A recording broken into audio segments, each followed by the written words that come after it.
Selamat pagi anak-anak. Pada hari ini dalam pembelajaran ilmu pengetahuan alam sosial, kita akan belajar dengan materi Mari kenali hewan di sekitar kita. Sebelum memulai pembelajaran, kita baca doa dulu ya. Satu jari kanan, satu jari kiri, ku gabung jadi dua, jadilah jembatan. Dua jari kanan, dua jari kiri, ku gabung jadi empat, jadilah kamera cekrek. Tiga jari kanan, tiga jari kiri, ku gabung jadi enam, jadilah menara tinggi. Empat jari kanan, empat jari kiri, ku gabung jadi delapan, jadilah kelinci. Lima jari kanan, lima jari kiri, ku gabung jadi 10, ku siap berdoa. Berdoa menurut agama dan kepercayaan masing-masing. Berdoa mulai.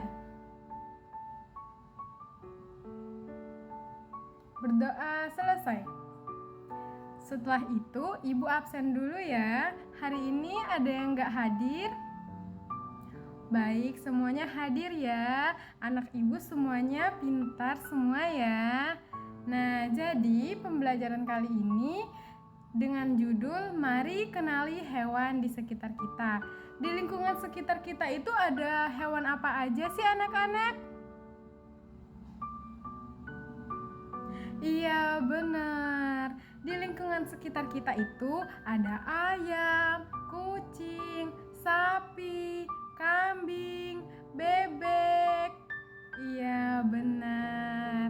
Semua itu adalah hewan yang ada di lingkungan sekitar kita. Nah, kita akan membahas bagian tubuh dan fungsi bagi hewan. Yang pertama, kita bahas ayam ya. Terdapat bagian tubuh yang dimiliki ayam jantan namun tidak dimiliki ayam betina. Bagian tubuhnya pada ayam yaitu ada bulu, jengger, paruh, kaki, cakar, taji, sayap, ekor, telinga, dan mata. Mata fungsinya untuk apa? Benar, untuk melihat. Telinga untuk mendengar. Kemudian ada hidung untuk bernafas. Dan kemudian ada jengger. Ternyata jengger itu kan biasanya kita tahunya kalau jengger itu cuma dimiliki ayam jantan. Tetapi sebenarnya ayam betina juga memiliki jengger. Jengger itu berfungsi untuk mengatur suhu tubuh pada ayam. Ayam itu tidak bisa berkeringat loh anak-anak, sehingga yang bertugas untuk mengatur suhu tubuhnya adalah jengger. Iya benar. Selanjutnya yaitu bulu.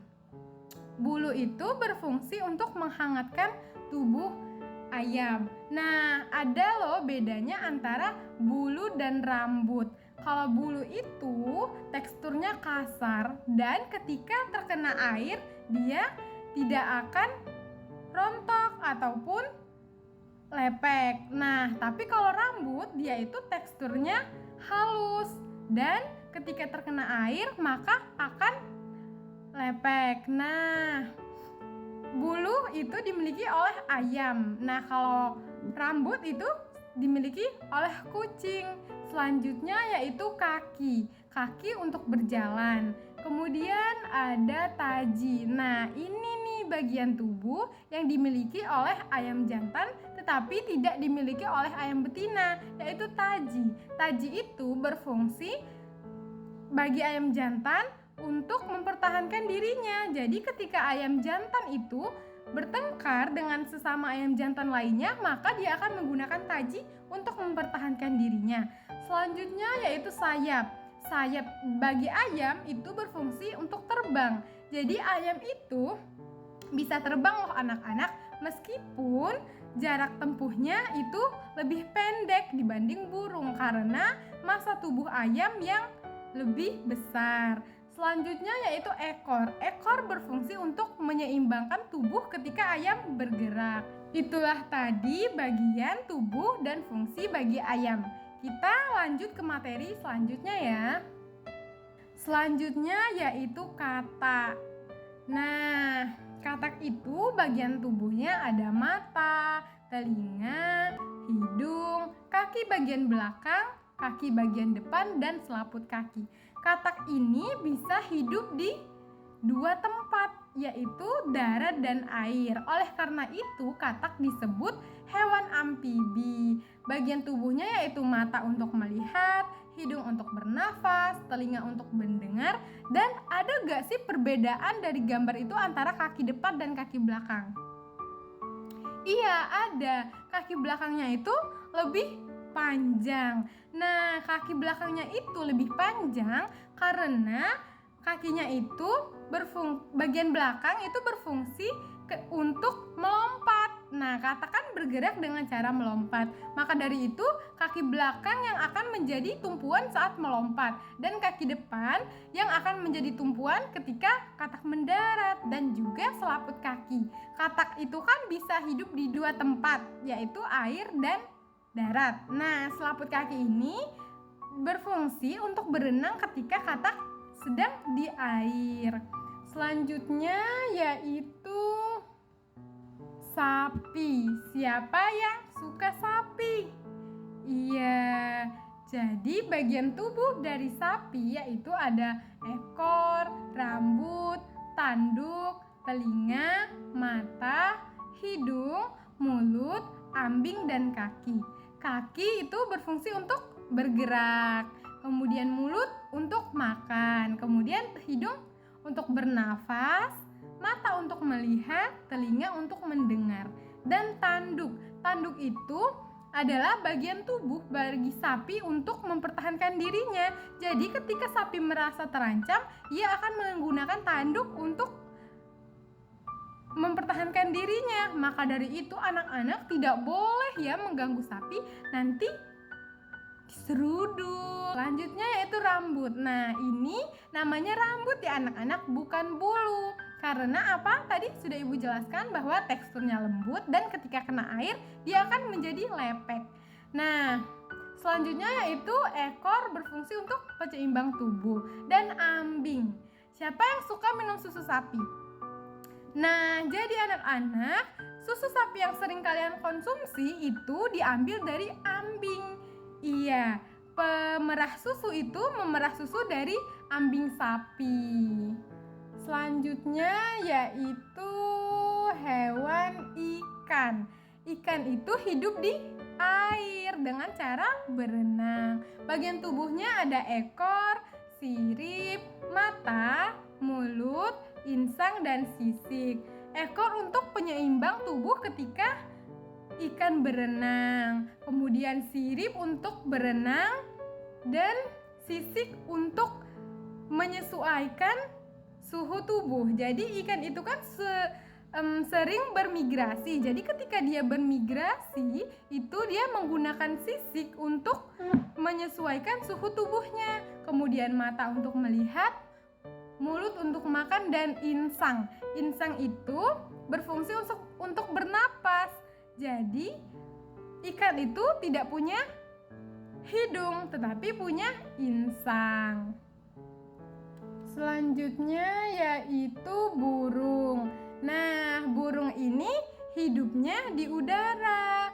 Dia memiliki bagian tubuh yaitu mata, paruh, hidung, bulu, cakar, ekor, dan sayap. Nah, sayap ini berfungsi untuk terbang karena burung itu hidupnya di udara, sehingga dia bergerak dengan cara terbang. Kemudian mata untuk melihat dan paruh untuk mengoyak makanan. Burung itu kan tidak punya mulut, jadi dia menggunakan paruhnya untuk mengoyak makanannya. Kemudian hidung untuk bernafas dan bulu untuk menghangatkan tubuh. Kemudian cakar untuk bertanjak, dan ketika dia mendarat di ranting. Dan yang terakhir yaitu kucing. Siapa yang punya peliharaan kucing? Iya, karena kucing lucu ya. Nah, bagian tubuh dari kucing yaitu telinga, hidung, mulut, kaki, cakar, ekor, rambut, kumis, dan mata. Mata untuk melihat, telinga untuk mendengar, hidung untuk bernafas, mulut untuk makan, kaki untuk bergerak, dan cakar. Cakar bagi kucing itu berfungsi untuk mempertahankan tubuhnya. Jadi, ketika kucing merasa terancam, dia akan mengeluarkan cakarnya. Selanjutnya yaitu ekor sebagai penyeimbang tubuh dan rambut. Nah, ini juga ya anak-anak, ini namanya rambut, bukan bulu. Dan selanjutnya yaitu kumis. Kumis itu berfungsi untuk memberikan sinyal kepada otak.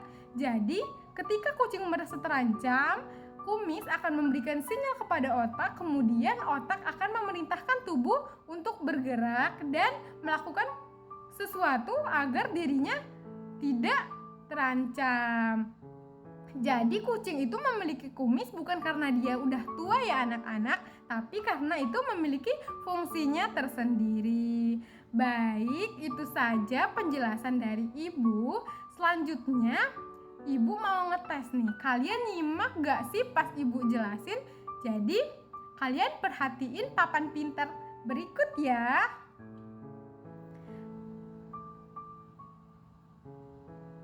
Nah, ini dia papan pintar.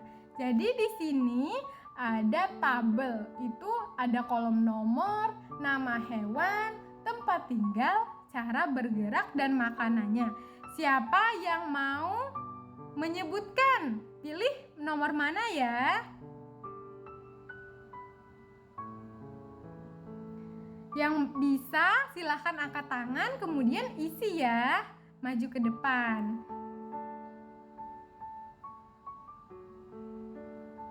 Baik, semuanya bisa menjawab ya. Berarti semuanya memperhatikan dan menyimak saat Ibu menjelaskan. Selanjutnya yaitu Ibu akan membagikan LKPD. Jadi kalian silahkan pilih hewan yang paling kalian sukai, kemudian kalian gambar. Setelah digambar itu jangan lupa isi identitasnya ya. Kemudian itu di bagian bawah silahkan ditulis nama hewan, kemudian sebutkan anggota tubuh dan fungsinya. Ibu bagikan LKPD dulu ya. Baik, semuanya sudah dapat ya. Ya, silahkan diwarnai ya. Baik. Yang sudah selesai boleh dikumpulkan. Baik anak-anak, itulah tadi pembelajaran yang sudah kita lakukan. Jadi dapat disimpulkan bahwa bagian-bagian tubuh hewan itu disesuaikan dengan tempat tinggal dan kebutuhan mereka. Semua hewan itu memiliki anggota tubuh dan fungsinya masing-masing karena disesuaikan dengan kebutuhan mereka. Contohnya burung yang memiliki sayap untuk terbang dan cakar untuk bertengger, dan seperti ikan yang memiliki insang untuk bernafas dan sirip untuk berenang. Baik, sekian materi pembelajaran kita pagi ini. Ibu tutup ya.